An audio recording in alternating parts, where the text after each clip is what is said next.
Hai semua, balik lagi ke sesi bacot santai gua. Kali ini gua akan ngebahas tentang konsepsi kebebasan gitu ya. Sebetulnya belakangan ini gue lagi agak eh, mendalami gitu pandangan dari seorang filsuf juga, ya abad modern awal, Arthur Schopenhauer gitu ya.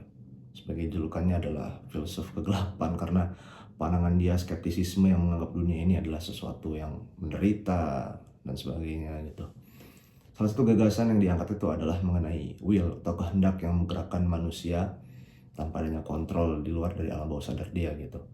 Cuman supaya bisa menyampaikan itu dengan sederhana dan bagaimana bisa mengaitkan terkait dengan pandangan willnya Arthur Schopenhauer dalam realitas yang kita alami di uh, era postmodernisme, butuh pengajian yang jauh lebih holistik gitu. Nah, mungkin sebelum berangkat ke sana, sebelum berangkat dari pandangan-pandangan filsuf lainnya, gue ingin menuntaskan dulu hasrat gue, willnya gue gitu, kehendaknya gue ingin mengangkat sebuah pandangan dari seorang filsuf asal Inggris, John Locke gitu. Jadi berangkat dari sebuah pemahaman yang gue dapati dari pelatihan yang diadakan oleh Institut Demokrasi dan Kesejahteraan atau INDEX gitu ya, yang mengadakan pelatihan bekerja sama dengan Kemenkumham. Dalam satu seksinya ada sebuah brainstorming mengenai pandangan John Locke dalam buku The Essential John Locke gitu. Nah, di situ dibahas mengenai konsepsi kebebasan, mulai dari kebebasan alamiah, hak alamiah, the property rights, hak kepemilikan dan sebagainya. Cuman titik tekan gue pada pembahasan kali ini adalah mengenai kebebasan gitu. Nah, mungkin langsung aja gitu ya, karena ini dapat PPT juga sempat ngisi di sana, dapat kesempatan. Jadi gue akan coba bahas jauh lebih sederhana lagi dengan persiapan yang tentunya lebih proper gitu ya. Jadi pemahaman John Locke tentang kebebasan ini sebetulnya berangkat dari perspektif klasik liberalism gitu, dan bisa dibandingkan juga dengan pandangan Thomas Hobbes. Kalau kita berangkat dari pandangan Thomas Hobbes dulu ya, dia berpendapat bahwa manusia itu tercipta dengan segala penyimpangannya. Maka dalam buku Leviathan, karya Thomas Hobbes, yang digagas sebetulnya pertama kali oleh Marcus Plautus mengenai Homo homini lupus, bahwa manusia adalah serigala bagi manusia lainnya, bagaimana manusia adalah sesuatu yang mengerikan bagi manusia yang lain gitu, maka membutuhkan sebuah eh, kontrak sosial untuk bisa menstabilkan terkait dengan kehendak-kehendak penyimpangan manusia ini. Dan yang bisa menegakkan terkait dengan keadilan-keadilan itu adalah sebuah entitas yang sangat ditakuti gitu, atau kita sebut dengan pemerintah pada hari ini. Namun Thomas Hobbes dalam bukunya itu menyebut sebuah entitas tertinggi dari puncak rantai makanan, yaitu Leviathan atau hewan mitologi ya, di dasar laut yang menjadi sebuah puncak rantai makanan di lautan gitu. Nah, kenapa ada gagasan ini? Thomas Hobbes itu menganggap bahwa manusia itu dalam konteks kebebasannya dianggap boleh melakukan apapun yang dia inginkan. Misalnya, saya punya kebebasan sebagai seorang manusia. Nah, ketika saya melakukan atau menerapkan kebebasan saya boleh melakukan apapun, baik membunuh orang lain, mencuri hak orang lain. Dan kata Thomas Hobbes itu dianggap sebagai kebebasan alamiah saya, kebebasan melakukan apapun sesuai kehendak saya. Nah, pandangan ini kemudian dikritik oleh John Locke bahwa menganggap kebebasan itu bukan seperti itu gitu ya. Kalau dikutip dari buku Setelah Negara Sejahtera itu ya, ada pandangannya Isaiah Berlin. Dia mengklasifikasikan menjadi dua konsep kebebasan. Yang pertama itu ada konsep kebebasan positif, yang kedua adalah kebebasan negatif. Kebebasan positif itu adalah bagaimana manusia bebas melakukan apapun terkait dengan apa yang dia ingin lakukan. Jadi bagaimana saya melakukan tindakan minum kopi, ini adalah sebuah bentuk kebebasan positif gitu. Bagaimana saya melakukan apapun sesuai kehendak saya. Kemudian sebetulnya ini adalah sejalan dengan pandangan Thomas Hobbes gitu ya, yang dikritik oleh John Locke.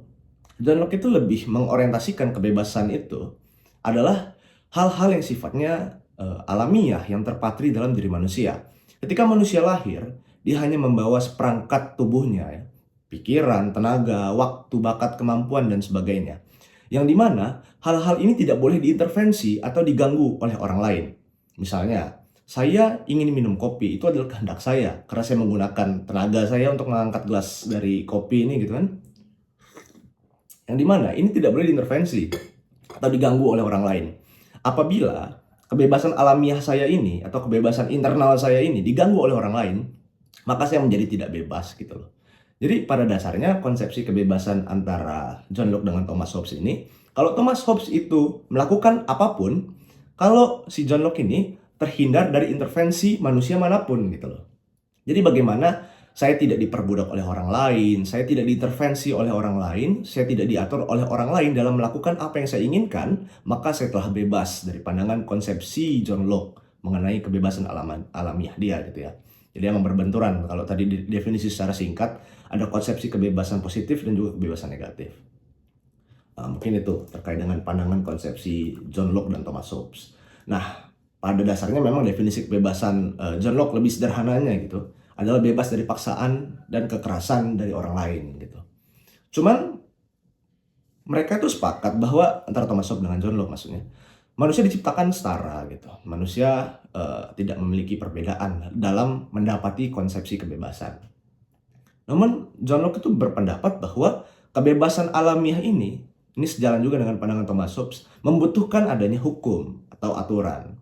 Tanpa adanya aturan, ya akan tetap akan ada penyalahgunaan kekuasaan dari orang lain gitu loh. Ya misalnya, siapa yang bisa melarang orang lain untuk tidak mengatur atau mengintervensi kehidupan saya jika tidak ada hukum?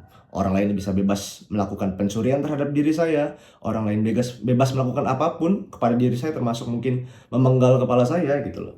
Dan ternyata dari pandangan John Locke, dia sepakat bahwa harus ada hukum gitu untuk mengatur supaya manusia tidak melakukan penyimpangan, dan juga sejalan ya dengan Thomas Hobbes bahwa membutuhkan sosok Leviathan gitu untuk menegakkan atau mengerem lah manusia agar tidak berperilaku sewenang-wenang gitu. Jadi memang perlu ada hukum untuk menegakkan konsepsi kebebasan alamiah dari pandangannya John Locke gitu. Jadi pada dasarnya memang kebebasan bukanlah bebas melakukan apapun, melainkan bebas dari dominasi orang lain gitu. Ketika saya diam aja seperti ini dan tidak ada orang lain yang mengintervensi diri saya atau mengatur diri saya, maka saya telah bebas dari konsepsi kebebasan alamiah pandangan John Locke gitu. Kemudian ini yang menjadi argumentasi ya atau dasar pemikiran John Locke mengenai kebebasan alamiah gitu. Mungkin kalau Thomas Hobbes secara empiris melihat banyaknya kekacauan, banyaknya tragedi, pengkhianatan di muka bumi gitu kan, sejalan juga dengan pandangan Niccolo Machiavelli dalam buku Prinsipnya, kemudian pandangan-pandangan destruktif ya dari filsuf-filsuf terdahulu juga, itu ya saya sepakat juga sih memang bahwa manusia itu tercipta didominasi oleh sifat tamak, egois dan sebagainya. Cuman John Locke ini adalah orang yang cukup religius juga ya. Kemudian juga pandangannya memang berorientasi kepada idealisme, bukan kepada realis. Dia mengibaratkan ada dua anak yang sama-sama baru lahir. Kemudian mereka adalah seorang manusia, dua-duanya adalah manusia. Mereka berdua hidup di muka bumi, bukan satunya di bumi kemudian satunya di alam lain atau di bulan gitu kan. Mereka punya kemampuan, kesempatan untuk belajar dan berkembang yang sama. Kemudian tidak ada alasan untuk kita menganggap salah satu dari anak itu lebih unggul daripada yang lain. Karena pada dasarnya mereka adalah sama-sama manusia, sama-sama hidup di bumi, sama-sama lahir dari rahim seorang perempuan, sama-sama punya kemampuan dan kesempatan untuk belajar, maka tidak ada alasan untuk kita menganggap bahwa satu yang lebih unggul daripada yang lainnya. Jadi itu yang menjadi sebuah gagasan dasar kesetaraan, konsepsi kebebasan yang digagas oleh John Locke. Dan itu menurut saya ya bisa diterima lah, karena pada dasarnya Tuhan pun menciptakan manusia dengan kesetaraan gitu kan. Kalau di agama Islam, Allah Subhanahu wa taala yang membedakan antara manusia satu dengan yang lainnya adalah ketakwaan, dan itu tidak bisa diukur oleh manusia lainnya. Kemudian untuk menjelaskan konsep kebebasan alamiah ini, saya akan berangkat dari sebuah cerita gitu ya, storytelling mengenai kisah AB dan Bea mengenai dominasi satu pihak. Suatu hari hiduplah dua orang maksud saya, dua orang antara AB yang kemudian anak kedua adalah bernama Bea. AB itu memiliki kebebasan untuk melakukan apapun dari konsepsi kebebasannya Thomas Hobbes. Bea memiliki kebebasan untuk tidak diintervensi oleh AB dalam konsepsi kebebasannya John Locke. Suatu hari AB ingin memenggal kepalanya Bea. Nah, artinya AB sedang menerapkan kebebasan positifnya kepada Bea. Dari sudut pandang Thomas Hobbes, apa yang dilakukan AB ini diperbolehkan karena itu adalah kebebasannya si AB. Namun, ketika misalnya Bea berusaha melarikan diri, Maka dari sudut pandang Thomas Hobbes mengenai kebebasan, AB kebebasannya sedang direnggut karena Bea berusaha melarikan diri dari kebebasannya si AB. Maka dari itu sebetulnya apa yang ditanamkan oleh Thomas Hobbes itu agak sesat gitu ya. Gimana orang ingin melakukan sebuah tindakan kekerasan, pembunuhan gitu. Nah, ketika orang ini tidak mau dibunuh, dia sedang mengganggu kebebasan saya untuk membunuh gitu. Maka jika dari sudut pandang kebebasan alamiah dari John Locke, Bea ini ketika dia berusaha melarikan diri, dia sedang memperjuangkan kebebasannya gitu. Dan ketika dia melarikan diri, berhasil melarikan diri, maka AB tidak merugi apapun gitu loh. Karena sejatinya tidak ada kebebasan yang direnggut dari AB. Sementara yang kebebasan yang direnggut itu adalah Bea, karena Bea sedang diintervensi atau mendapati tindakan kekerasan dari AB. Maka dari itu sejatinya konsepsi kebebasan John Locke yang dilakukan oleh Bea itu adalah sesuatu yang benar. Karena dia berusaha memperjuangkan hak kebebasan alamiah dia untuk tidak diganggu atau diintervensi oleh orang lain, yaitu ingin dibunuh oleh si AB. Cuma dari sudut pandang Thomas Hobbes, AB ini kebebasannya sedang direnggut karena dia berusaha melarikan diri dari kebebasannya gitu. Jadi analogi itu sebetulnya bisa menggambarkan bagaimana John Locke menyempurnakan melalui konsepsi antitesanya mengenai konsepsi kebebasan alamiah. Mungkin itulah sedikit gambaran bagaimana penerapan konsepsi kebebasan alamiah atau natural freedom dari konsepsi pandangan John Locke gitu.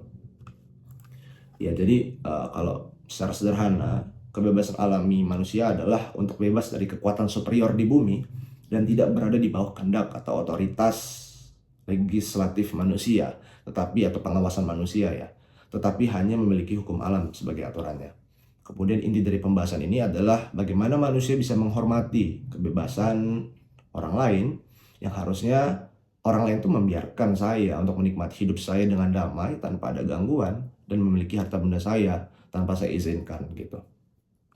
Jadi memang secara konsepsi kebebasan antara John Locke dengan Thomas Hobbes ini ya berbenturan, namun sangat relate bagaimana kita memotret kondisi Indonesia hari ini. Ada beberapa topik yang kemarin sempat saya angkat mengenai bagaimana konsepsi Pancasila ya. Saya lupa pasal berapa, tapi kurang lebih bunyinya begini, bagaimana segala sumber daya alam yang ada di Indonesia itu berhak dikelola oleh negara untuk mensejahterakan masyarakatnya. Itu kan sebetulnya Pancasila itu lebih kepada sosialisme gitu ya. Kemudian bagaimana ketika seseorang bekerja gitu kan, mendapati potongan pajak, retribusi atau dan sebagainya tanpa ada seizin dia, maka sebetulnya kebebasan alamiah dia telah direnggut oleh negara gitu. Bagaimana negara seharusnya berperan sebagai pengaman dari kebebasan alamiah manusia atau masyarakat yang ada di negara tersebut, justru di Indonesia negara sendirilah yang merebut hak-hak atau kebebasan alamiah manusia. Contoh bagaimana 3% gitu kan. Saya kerja sebulan penuh dengan tenaga, kemampuan, dan waktu saya yang diberikan oleh Tuhan gitu. Kemudian ketika saya mendapati dari hasil kerja keras saya, negara sewenang-wenang melakukan pemotongan 3% gitu tanpa adanya sepengizinan saya. Cuman ya jika saya menolak maka akan mendapati konsekuensi atau mendapati sebuah punishment dari negara. Itu tentu ada perampasan terkait dengan hak-hak kebebasan alamiah saya.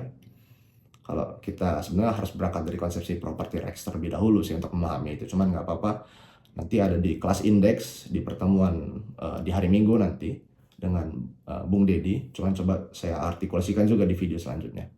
Kemudian bagaimana hari ini kondisi Indonesia cukup chaos ya terkait dengan intoleransi suku, budaya, agama, bahkan gender gitu.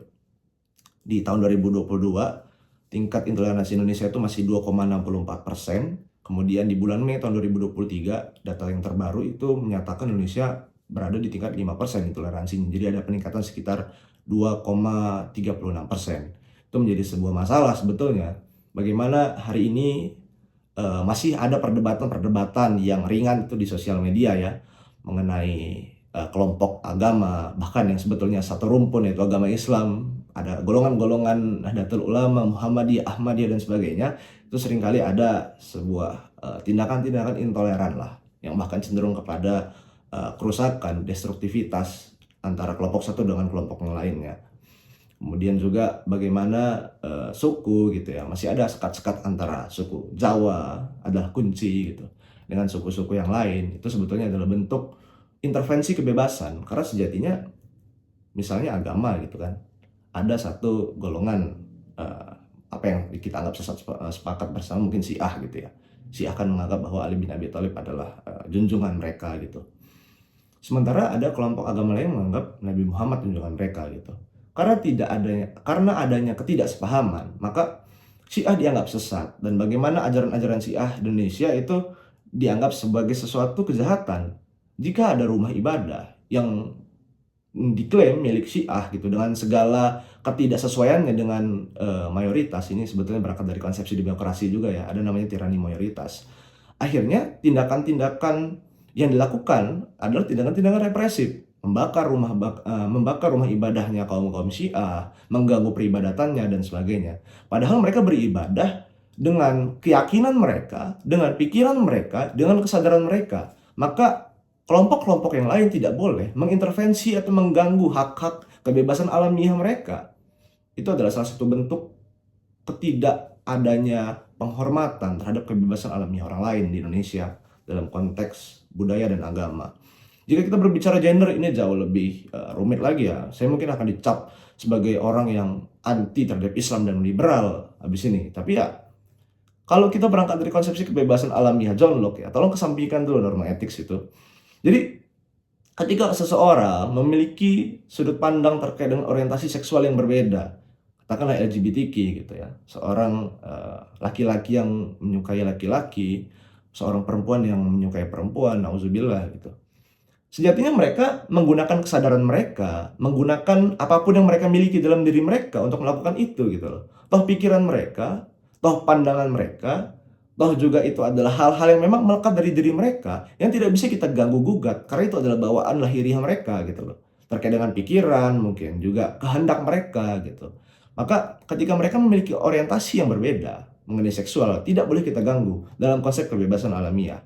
Kecuali sampai kebebasan alamiah itu yang mereka inginkan mengganggu kebebasan alamiah saya. Kalau mereka ingin saya melakukan apa yang mereka inginkan terkait dengan perbedaan orientasi seksual, nah maka jika sampai seperti itu, maka mereka telah melanggar hak kebebasan alamiah saya. Jadi selagi tidak mencapai tahapan mengganggu atau mengintervensi kebebasan alamiah orang lain, ini adalah batas juga ya. Batasan seperti apa mengenai kebebasan alamiah?